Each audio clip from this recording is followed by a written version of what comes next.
E aí, pessoal, tudo certo? Vamos falar um pouquinho de adubação foliar hoje? Vamos ver se realmente funciona? Na real, funciona, mas a gente tem que entender por quê, tá legal? Então, olha só, vamos tornar isso bem simples. Aqui nós estamos mostrando uma árvore, né? Onde nós temos as raízes, o nosso caule e a massa verde. Vamos lembrar aí de uma coisa. Aqui nós temos o nosso substrato, aqui nessa região, e aqui nós temos as raízes. O que acontece? As nossas raízes aqui vão estar absorvendo água e nutrientes, e elas vão subir aqui pelo sistema vascular da nossa árvore, que é o xilema, até chegar lá nas folhas. Nossa, por que isso? Bom, tu precisa levar água e nutrientes para toda a planta, certo? E eles vão subir através de propriedades que a água tem, está escrito ali, não vamos se aprofundar muito nisso, mas elas vão chegar até as nossas folhas. E elas chegam aqui, então, através desse leito vascular, que é parecido com a nossa circulação sanguínea, tá legal? Vejam que está chegando aqui o xilema, e aí, parte dessa água aqui, pessoal, ela pode ser perdida, e nesse local aqui também, nós temos a troca de gases. Então, essa estrutura que nós estamos mostrando aqui, que está em azul, certo? É o que nós chamamos de estômato. Ele vai regular as trocas gasosas, que é a troca de oxigênio e dióxido de carbono, e também a transpiração da nossa água. Por que a gente precisa dessa troca gasosa? Nós falamos em outros vídeos, pessoal. Esse CO2 é utilizado para produzir as moléculas orgânicas da nossa árvore através da fotossíntese. Então, é um processo extremamente importante. Mas por que eu estou mostrando isso? Para que a gente enxergue esse sistema vascular da água subindo por esses canalículos e chegando até a nossa folha e saindo pelo estômato. Porque agora a gente vai entender o estômato. E a partir disso, a gente vai entender um pouco também da estrutura das nossas folhas e ver de que forma ocorre a entrada de diversas substâncias que vão ser utilizadas para a nossa planta aí, para que ela possa gerar as moléculas que ela precisa, tanto de energia ou outras moléculas necessárias para a boa saúde e funcionalidade da nossa árvore. Tá legal? Então, olha só, vamos pegar aqui uma folha, tá? Imagina uma folha aí do teu viveiro. Pega essa folhinha. Bom, a gente vê, e é muito nítido a olhos nus, assim, essas ranhuras que nós temos aqui. Então, de forma macroscópica, a gente vê a parte superior da folha, nós vemos a parte inferior. Na maior parte das vezes é extremamente fácil de conseguir identificar essas duas regiões. E nós vemos as ranhuras ali também. Gente, essas ranhuras nada mais são do que o sistema vascular da nossa árvore, que se conecta com essa parte que envolve o sistema vascular das raízes, do tronco, que vai até as folhas. É uma continuidade, é uma ramificação. Então, vocês imaginam que se eu consigo fazer alguma substância chegar até essas ranhuras da minha folha, ela vai conseguir fluir pelo sistema da árvore também. Como é que essas ranhuras são dispostas na nossa folha? Então, vamos pegar aqui, ó. Aqui nós temos um cortezinho da folha, né? E foi colocado aqui de forma que a gente possa enxergar. Essa parte aqui, pessoal, que parecem dois canos, nada mais é do que esse sistema vascular, e que nele passam aqui o xilema, lembre que o xilema nada mais é do que água e nutrientes que vieram do solo, e intimamente ligado, o floema. O floema, pessoal, é o que é produzido a partir da fotossíntese na parte foliar, principalmente, da nossa árvore. Isso ocorre em outras regiões, mas principalmente na parte das folhas, que com a incidência dos raios ultravioleta, do sol, a gente consegue transformar aquele CO2 em moléculas orgânicas, principalmente açúcares, que são utilizados para a nossa planta. Mas peraí, complicou um pouquinho. Então vamos deixar mais fácil ainda. Olha só, tem a parte que vem da raiz, água e nutrientes. E tem a parte que é gerada nas folhas, que vai voltar para o resto da nossa árvore, vai descer, ao invés de subir, vai se distribuir, levando uma série de nutrientes que são produzidos na fotossíntese. Mas olha só, se eu conseguir colocar nessa folha alguma substância que possa ser absorvida por essa folha, ela não pode ir junto nesse floema? Pode, olha que legal. Nós temos aqui, pessoal, vamos olhar para duas estruturas principais. Essa parte aqui de cima, que nós chamamos de cutícula, a parte mais externa da nossa folha, que vai estar presente tanto na parte superior, na parte de cima da folha, quanto na parte inferior. Tá legal? Olha que bacana. Essa cutícula não se fala muito, mas ela também tem uma capacidade de absorção, certo? É muito menor do que a dos estômatos, mas ela também existe. Vai variar de espécie para espécie e da idade da folha também.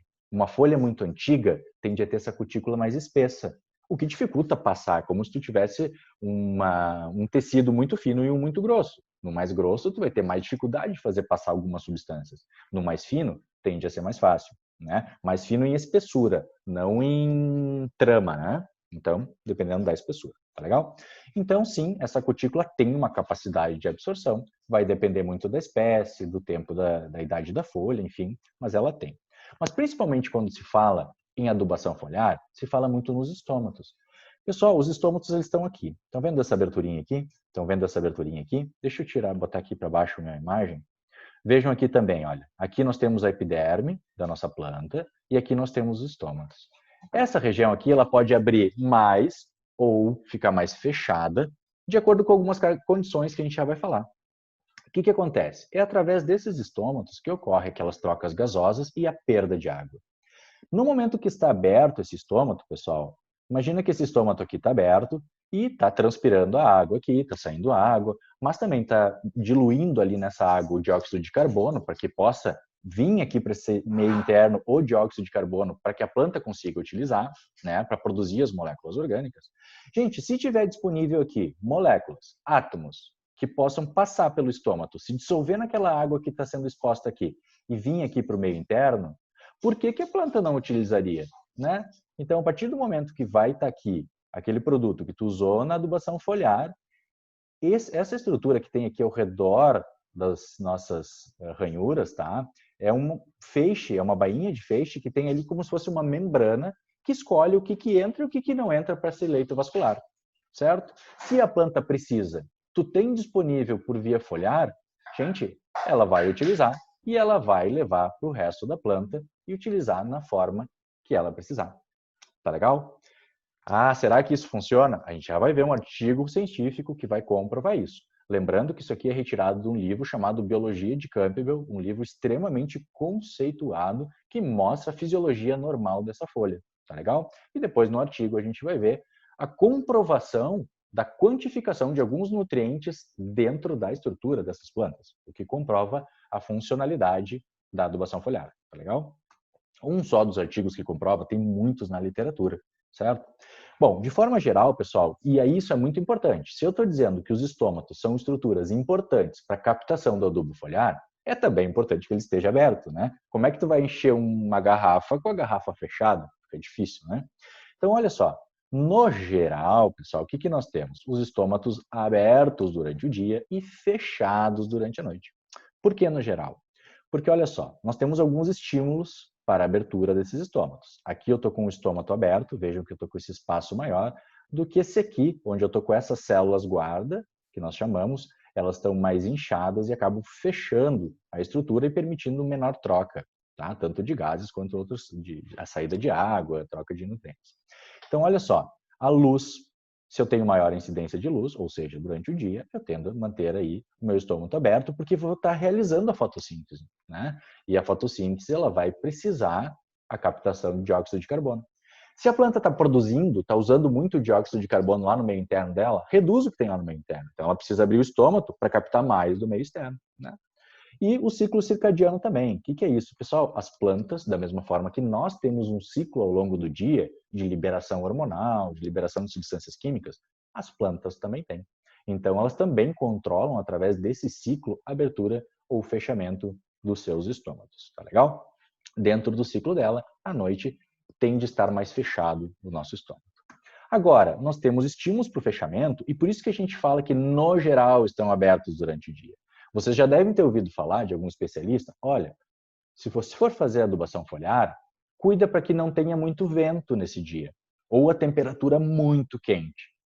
E aí a gente vai falar por quê. O que acontece, pessoal? No momento que nós temos muito vento, por exemplo, nós estamos desidratando muito a nossa árvore. Tanto que tem dias que tem muito vento que acaba até secando mais o nosso substrato do que um dia que tenha muito sol sem vento, né? Porque existe realmente uma perda, uma evaporação muito grande dessa água. A árvore se defende fechando os estômatos. Temperatura muito elevada, pessoal, também. O estômago, ele sabe que se ele tiver a árvore, entende que se está aberto esse estômago, ela vai transpirar muito, ela vai perder muita água, e uma perda de água dá estresse hídrico, e muitos de nós sabemos que existem muitas consequências do estresse hídrico, né? Então, a árvore também se defende fechando o estômago. E uma seca muito importante também.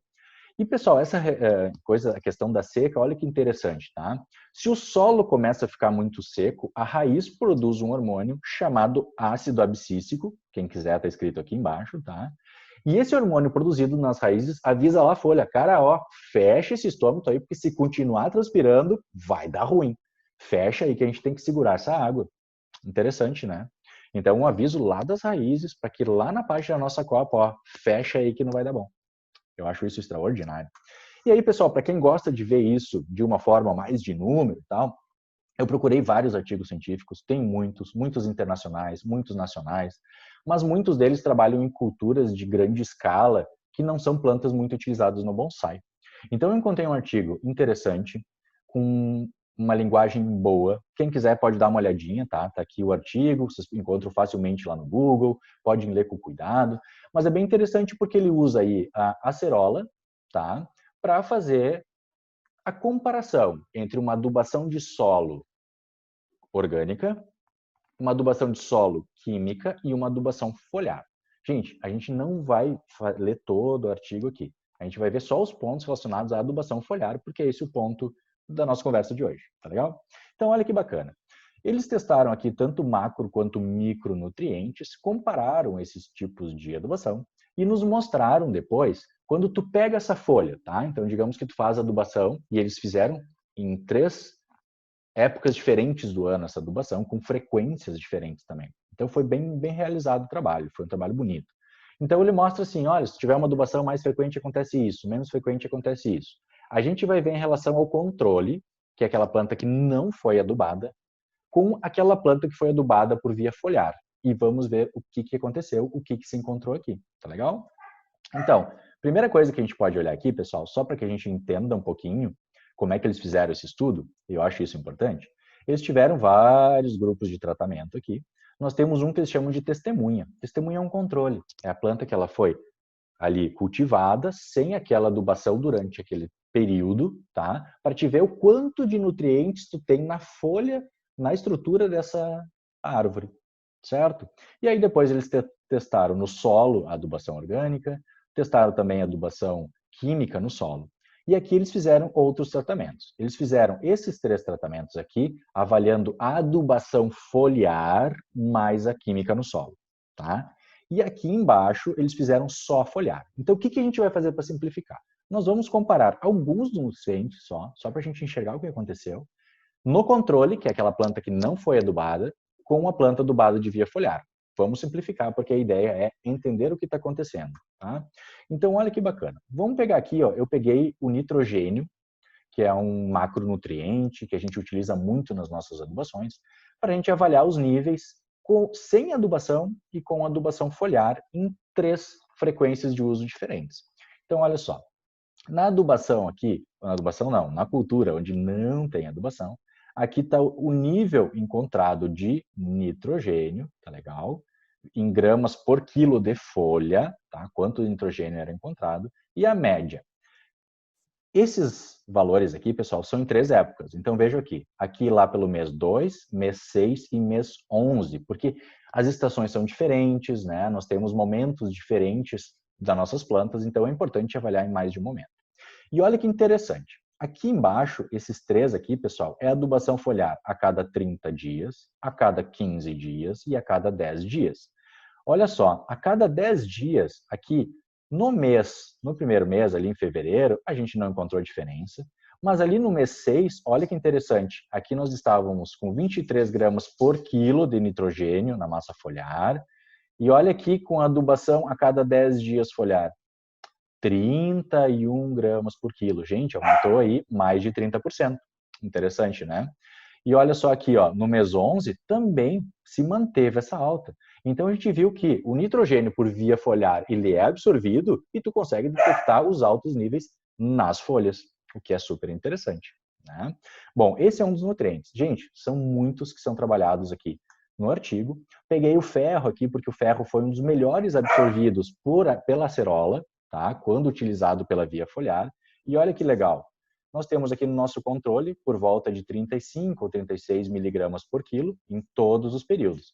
Gente, olha que máximo. Aqui, para o ferro, tanto quando utilizado em 30 dias, quanto a cada 15 dias, quanto a cada 10 dias, a gente teve aqui um aumento significativo do ferro dentro das folhas da nossa árvore e, consequentemente, isso também está sendo distribuído para os demais tecidos, tá legal? Vejam, aqui foi no mês 2, onde a gente teve um aumento que foi um pouco menor, mas no mês 6 a gente teve um aumento bem interessante, muito grande, e no mês 11 também permaneceu esse aumento, mostrando que o ferro ele foi absorvido até mais do que outras vias também utilizadas aqui, inclusive o solo. Então, o que a gente consegue ver? Tá? A gente consegue ver que nós temos uma eficácia dessa adubação foliar, que para alguns nutrientes tem uma absorção maior, para outros menor, e isso nós estamos falando dessa espécie. Mas a adubação foliar, ela funcionou e ela aumentou muitos níveis desses nutrientes nas nossas folhas. Importante ressaltar que dependendo do nutriente nós temos uma maior absorção, menor absorção, a frequência da aplicação é interessante também, e não podemos descuidar também os melhores momentos para aplicar o nosso adubo foliar. Lembrando, pessoal, que é importante tanto a aplicação na parte superior da folha quanto a inferior. Nós temos algumas espécies que têm os estômatos concentrados, na sua maioria, na parte de baixo. Mas lembrem que a cutícula também permite a passagem e nós temos espécies que têm estômatos também na parte superior da nossa folha. Então, se nós conseguirmos molhar nossa folha por completo, com certeza teremos um sucesso maior na absorção desses nutrientes pelo nosso tecido vegetal. Tá legal? E olha aqui a conclusão do artigo. Tá? São 3 conclusões aqui, mas vamos ler a segunda, que é o nosso foco. As plantas de acerola que receberam os tratamentos com adubação foliar apresentaram os maiores teores de ferro, manganês e zinco. Esse fato comprova o favorecimento na absorção daqueles micronutrientes via foliar através da maior eficácia do adubo foliar. Ou seja, para esses nutrientes, pessoal, teve uma melhor absorção até do que a adição do adubo ao solo. Obviamente, a maior parte dos artigos que eu encontrei aqui, não vou colocar porque é muita coisa, mas eles citam que é super importante a gente fazer uma adubação complementar, não apenas um, não apenas outro. Mas aquela nossa dúvida, se funciona ou não funciona o adubo foliar, eu acho que ela está bem resolvida. E na literatura está bem resolvida também. Tá legal, pessoal? Espero ter ajudado, espero que tenham gostado. Se vocês curtiram, pessoal, dá uma curtidinha aí, comenta, porque é a única forma da gente saber que estão funcionando nossos vídeos, né? E nos deixa muito feliz também saber que de alguma forma a gente possa estar ajudando.